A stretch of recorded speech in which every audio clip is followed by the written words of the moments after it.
அன்பிற்குரிய சகோதர சகோதரிகளே, கடந்த சில தினங்களாக திருமணமாகி சில நாட்களுக்குள்ளாகவே திருமண வாழ்க்கையை எதிர்கொள்ள முடியாமல் கசந்து போன ஒரு இளம்பெண் தன்னை தற்கொலை செய்து கொண்ட, தன் உயிரை தானே மாய்த்து கொண்ட ஒரு செய்தி தொடர்ந்து தொலைக்காட்சிகளிலும் சமூக வலைதளங்களிலும் பெரும் விவாதத்திற்கு உள்ளாகி இருக்கிறதை நாம் அறிவோம். இதில் பேச வேண்டிய, விவாதிக்க வேண்டிய செய்திகள் நிறைய இருக்கிறது. ஏன் நடந்துச்சு, பின்னணி என்ன, காரணம் என்ன, வரதட்சணையா, அவனுடைய குடும்பத்தாருடைய தொல்லையா, வேற எதுவும் காரணங்களா, இனிமேல் இது நடக்காமல் இருக்கிறதுக்கு என்ன செய்யணும், அப்படியெல்லாம் நிறைய பேசுவதற்கு நிறைய செய்திகள் இருக்கிறது. அதில் நாம தெரிந்து கொள்ள வேண்டிய ஒரு செய்தியாக நான் என்ன பார்க்குறேன்னு கேட்டால், நம்முடைய குழந்தைகளை வளர்க்கிற விதத்திலே நாம் கொஞ்சம் கூடுதல் கவனம் செலுத்த வேண்டும். என்ன கவனம் செலுத்தணும்? பெரும்பாலும் எல்லாரும் கவனம் செலுத்துறோம். பிள்ளைங்களை நல்ல முறையில் வளர்க்கணும், நல்ல பெரிய ஆள் ஆக்கணும், நிறைய வெற்றி பெறணும், நிறைய படிக்கணும், நிறைய சாதிக்கணும், நிறைய சம்பாதிக்கணும், அப்படியெல்லாம் ஓகே. இதுக்காக வேண்டி நிறைய தயார் பண்றோம், நிறைய அவங்கள ஊக்குவித்து கொண்டே இருக்கிறோம். ஆனா இதை செய்யக்கூடிய நாம இதை விட முக்கியமா இன்னொன்னு செய்யணும். என்ன செய்யணும்னு கேட்டா, வெற்றிக்காக தயார்படுத்துகிற வாழ்க்கையை விட தோல்விக்காக தயார்படுத்துகிற வாழ்க்கை மிக மிக அவசியமானது. நம்ம எல்லாருமே வெற்றிக்காக வேண்டி தயார்படுத்துறோம்.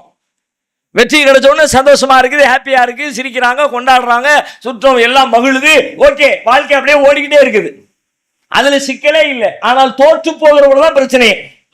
தோல்வியை தாங்க முடிய மாட்டேங்குது, தோல்வியை எதிர்கொள்ள முடியல. உடனே என்னடா பண்றது? வாழ்க்கையை காலி பண்ணி. அதனுடைய விளைவு தானே அந்த பெண்ணுக்கு ஏதோ ஒரு வகையில் தோல்வி, ஏதோ ஒரு வகையில் துன்பம், ஏதோ ஒரு வகையில் இழப்பு. அந்த இழப்பை எதிர்கொள்ளுகிற மன ஆற்றலை அவர்களுக்கு அவருடைய பெற்றோர் கற்பிக்கவில்லையோ என்கிற ஒரு செய்தி நமக்கு கிடைக்கிறது. நாம குழந்தைகளை விளையாட விடுங்கன்னு சொல்றோம், படிக்க அது சொல்ல தேவையில்லை. எல்லாரும் படின்னுகிட்டே இருக்கிறோம். ஆனா அதை விட முக்கியமா பிள்ளைகள் விளையாட வைக்கணும். ஏன் விளையாட வைக்கணும் தெரியுமா? படிப்பு உங்களுக்கு வெற்றியை தருகிறது என்றால், விளையாட்டு என்பது தோல்வியின் கசப்பை அவனுக்கு கற்றுக் கொடுக்கும். சின்ன வயசுல இருந்து பிள்ளைங்க நல்ல விளையாட விடுங்க. அதிகமா எவன் விளையாட்டுல கவனமா, விளையாட்டுல ஈடுபாட்டா இருந்து விளையாடிக்கிட்டே இருக்கிறானோ அவன் நிறைய தோல்வியை பழகி இருப்பான். எந்த ஒரு ஆட்டம் ஆடுனாலும் ஒரு நாளைக்கு ஒருக்கு ஜெயிப்பா, ஒருக்கு தோப்பான், ஒருக்கு ஜெயிப்பா, ஒருக்கு தோப்பான். ஒரு நாளைக்கு 4 தடவை தோத்துருவான், 2 தடவை ஜெயிச்சிருவான். தோல்வியின் கசப்புகள் அவர்களுக்கு பழக்கமாகி போயிருக்கும். தோல்வி அது சகஜம்பா, வாழ்க்கைனா அப்படிதான்ப்பா, துன்ப இழப்பு இருக்கத்தான்ப்பா செய்யும். அடுத்தடுத்து போட்டி போட்டுக்கிட்டே இருப்பான். விளையாட்டு கற்றுத்தருகிற மிக முக்கியமான பாடங்களில் ஒன்று தோல்வியை எதிர்கொள்கிற மன வலிமை. நாம பெரும்பாலும் வெற்றியை எதிர்கொள்வதற்கு நீங்க ஒண்ணுமே சொல்லிக் கொடுக்க தேவையில்லை. அது இனிப்பானது, அது சுவையானது, எல்லாரும் அதை ஏத்துக்குவான்.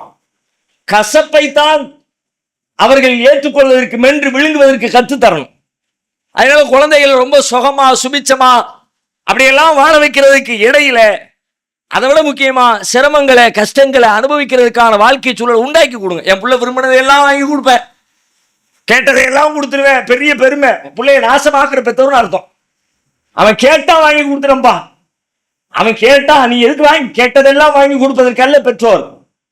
அவனுக்கு எது தேவை, எது தேவையில்லை, எது பயன்தரு, எது பயன்தராது, எது அவனுடைய மனவழியை வலிமையை பலப்படுத்தும், எது பலவீனப்படுத்தும், அதையெல்லாம் தெரிஞ்சு அவங்களை கைட் பண்றவங்க தான் நல்ல பெற்றோரே தவிர, பிள்ளைங்களை நல்ல சோறு கொடுத்து, நல்ல ட்ரெஸ் கொடுத்து, விரும்பின போனை கொடுத்து, விரும்பின வண்டியை கொடுத்து, விரும்பின வாழ்க்கையை உண்டாக்கி கொடுக்கிறவர்கள் குழந்தைகளை வளர்க்கிறவர்கள் அல்ல, குழந்தைகளை சீரழிக்கிறவர்கள். எனவே நாம் நம்முடைய குழந்தைகளை வெறுமனே ஆசாபாசங்களால் வளர்ப்பதை தாண்டி சிரமங்களை அனுபவிக்கிற வாழ்க்கை சூழலையும் அவர்களுக்கு நாம் கற்றுக் கொடுக்க வேண்டும். அதன் வழியாக தோல்வியை கற்று எதிர்நீச்சல் போடுகிற வலிமை அவர்களுக்கு கிடைக்கும். அல்லாஹ் ரப்பல் ஆலமீன் அப்படிப்பட்ட வாய்ப்பினை நம் அனைவருக்கும் தந்தருள்வானாக.